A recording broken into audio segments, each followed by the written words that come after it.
जय हिंद दोस्तों, मेरा नाम है पंकज चौधरी और आप देख रहे हैं आपका अपना YouTube channel Pankaj coaching rules. दोस्तों आज हम बात करने वाले हैं एसएससी जीडी 2021। जी हाँ, एसएससी जीडी 2021 में अगर आपको सिलेक्शन लेना है तो आपको पोस्ट प्रेफरेंस में आपको बहुत ज़्यादा ध्यान रखना पड़ेगा। आपको चूज़ करनी पड़ेगी कौन सी पोस्ट में आपके सिलेक्शन होने वाला है, कौन सी पोस्ट आपके लिए नहीं है। कैसे नहीं है कि देखिए, बहुत सारी पोस्टें ऐसी होती हैं जिसकी मेरिट बहुत ज़्यादा हाई जाती है और कुछ पोस्टें ऐसी होती हैं जिसकी लो जाती है मेरिट। तो आपको उसमें से चूज़ करना पड़ेगा कि आपकी तैयारी कैसी है। आपको स्वयं पता होगा, आपको सेल्फ स्टडी के बारे में आपको पता होगा कि भाई मेरी तैयारी कितनी है और मैं किस पोस्ट तक जा सकता हूं। तो आज हम इस वीडियो में दो तरह के बच्चों के बारे में बात करेंगे और ये श्योरिटी दिलाएंगे आपको कि आपका सिलेक्शन 100% हो जाए। तो दो तरह के बच्चे कौन से? पहले बच्चे वो जो बहुत ज़्यादा इंटेलिजेंट होते हैं या कह लीजिए कि उनकी जो प्रिपरेशन है पीछे से कंटिन्यू चली आ रही है, काफ़ी टाइम से वो एग्जाम दे रहे हैं, उनको एक्सपीरियंस है कि किस तरह से किस एग्जाम को किस तरह से क्रैक करना है। उनकी एक रणनीति है, उन्होंने एग्जाम दिए हुए हैं तो उनको सब कुछ क्लियर पता है कि मैंने पिछली, या फिर हो सकता है आपको कि 2000 इससे पहले वाली जो वैकेंसी आई थी उसमें आप रह गए हो तो उनका आपको स्टडी आपको पता होगा कि इस वैकेंसी में क्या कुछ होने वाला है, किस तरह से उसको क्लियर किया जाता है।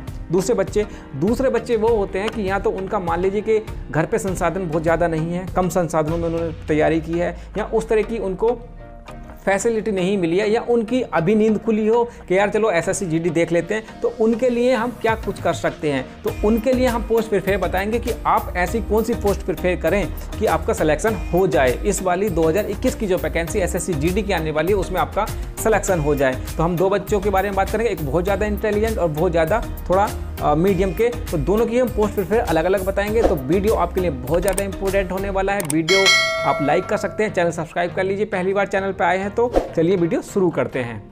एसएससी जो है आपकी टोटल 8 आपकी सीएपीएफ, पैरामिलिट्री फोर्सेस और एनआईए एसएसएफ को मिलाकर टोटल 8 आ जाती है, जिसमें SSB, CRPF, ITBP, CISF, BSF, ये टोटल मिला के असम राइफल मिला के आपकी 8 पोस्टें आ जाती हैं जिसको कंडक्ट कराता है एग्जाम आपका एसएससी। तो हम पहले बात कर लेते हैं उन बच्चों की वो जो रह गए थे, पिछले एग्जाम में रह गए हों, 2018 वाली वैकेंसी में रह गए हों या फिर दूसरी कोई वैकेंसी उन्होंने दी हुई है और उनको तजुर्बा है कि ये एग्जाम कैसे क्लियर किया जाता है, वो सेल्फ कॉन्फिडेंस है अपने आप में कि मैं इस एग्जाम को क्लियर कर लूँगा। तो देखिए, जो वैकेंसी हम बताने वाले हैं, सबसे पहली जो चॉइस आपकी होनी चाहिए एसएसएफ, एनआईए, एसएसबी, ये 3 तो हो गई आपकी और उसके बाद हो जाती है आपकी सीआईएसएफ। ये 4 पोस्ट मैं आपको प्रिपेयर कर रहा हूँ, आपकी एनआईए, एसएसएफ, एसएसबी और सीआईएसएफ। देखिए बच्चे, परेशानी ये है कि इनमें जो वैकेंसी होती है बहुत ज़्यादा कम होती हैं।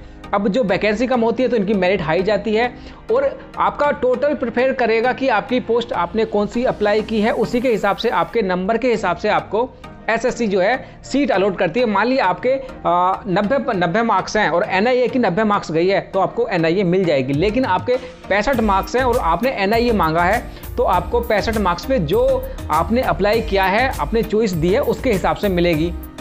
आपके 65 मार्क्स है और 65 मार्क में मान लो बीएसएफ की 65 मार्क्स आपकी कट ऑफ गई है और आपने बीएसएफ मांगी ही नहीं है तो आपको कुछ भी नहीं मिलेगा। इसलिए कुछ भी आप अप्लाई करने से पहले आप पोस्ट प्रिफेयर आप किस तरह से अप्लाई करें कि पहले पोस्ट पे क्या हो, दूसरे पे क्या हो, वो बहुत ज़्यादा महत्वपूर्ण होता है। आप पूरी मेहनत कर लेंगे तो पोस्ट प्रिफेयर आपको बहुत ज़्यादा मस्ट हो जाता है। तो मैंने जो इंटेलिजेंट बच्चे हैं उनके लिए 4 पोस्ट प्रिफेयर किए हैं।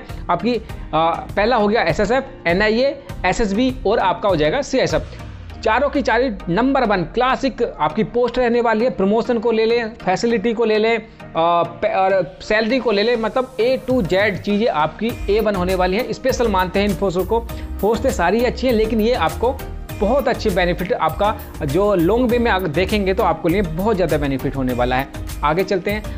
आगे बच्चे, बताने से पहले मैं आपको रिक्वेस्ट करूंगा कि आप तैयारी कर रहे हैं एसएससी जीडी की तो कुछ प्रैक्टिस सेट हम आपके लिए लेके आए हैं। यहाँ पे आप देख रहे होंगे, ये इन प्रैक्टिस सेट से अगर आप प्रैक्टिस करते हैं तो आपको लॉन्ग वे में आपको बहुत ज़्यादा बेनिफिट होने वाला है। क्योंकि इससे आप अपने एसेस कर सकते हैं, अपने आप को जज कर सकते हैं कि मैं कहाँ पे खड़ा हूँ।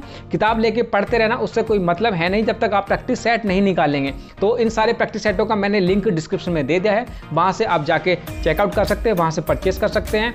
अगर आपको और भी कोई क्वेरी है, आपको कुछ जानना है तो कमेंट्स बॉक्स में आप मेरे को लिख सकते हैं, मैं उनको रिप्लाई देने की कोशिश करूंगा, उनको मैं मीटअप करूंगा। तो अब दूसरे पॉइंट पे चलते हैं। जो बच्चे कमज़ोर हैं वो अपनी पोस्ट प्रिपेयर कैसे करें, किस तरह से वो अप्लाई करें कि उनका जो सिलेक्शन है वो भी 100% श्योर हो सके। तो देखिए, आपका सीआरपीएफ बहुत बड़ी वैकेंसी आती है उसमें, आपका मान लीजिए बीएसएफ बहुत ज़्यादा वैकेंसी आती है उसमें, आईटीबीपी और आपकी असम राइफल। अगर कमज़ोर विद्यार्थी हैं जो थोड़ा पढ़ने में डाउन फील करते हैं, वो उनके लिए सबसे पहले रख सकते हैं आपको सीआरपीएफ।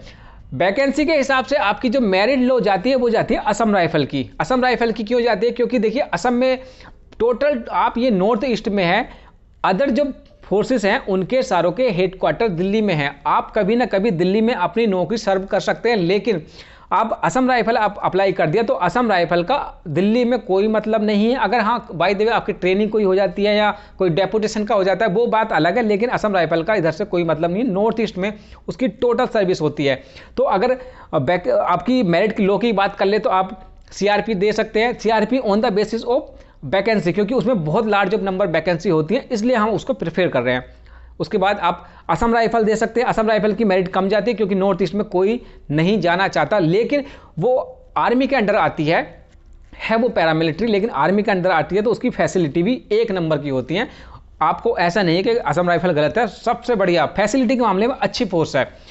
तो आप सीआरपी डाल सकते हैं, असम राइफल डाल सकते हैं, उसके बाद आप बीएसएफ डाल सकते हैं, बीएसएफ, उसके बाद आप डाल सकते हैं आईटीबीपी।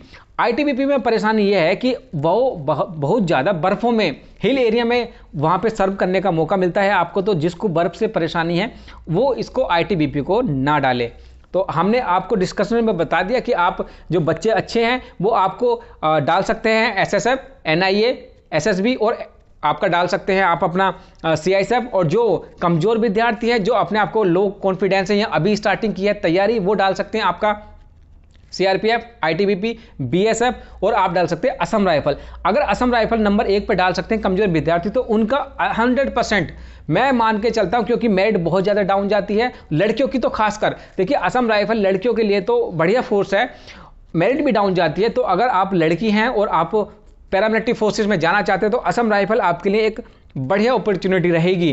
तो आप इस तरह से प्रेफर डाल सकते हैं अपने चॉइस के हिसाब से, और मैं उम्मीद करता हूं कि जो मैं आपको प्रेफर कर रहा हूं वो एक नंबर रहेगी। आपका सिलेक्शन 99% तो पक्का है उसमें होना।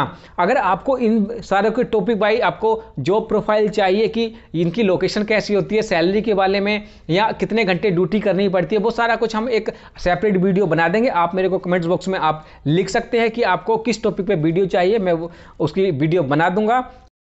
दोस्तों कुछ बच्चों के कमेंट्स आ रहे थे कि क्या हम सर दूसरे स्टेट से अपना ऑनलाइन फॉर्म भर सकते हैं? तो जी हाँ, अगर आपके पास दूसरे स्टेट का डोमिसाइल सर्टिफिकेट है तो आप बिल्कुल फॉर्म भर सकते हैं। आपको दी गई जानकारी अच्छी लगी हो तो चैनल सब्सक्राइब कर लीजिए, वीडियो लाइक कर दीजिएगा। मिलते हैं अगले वीडियो में, तब तक के लिए टाटा।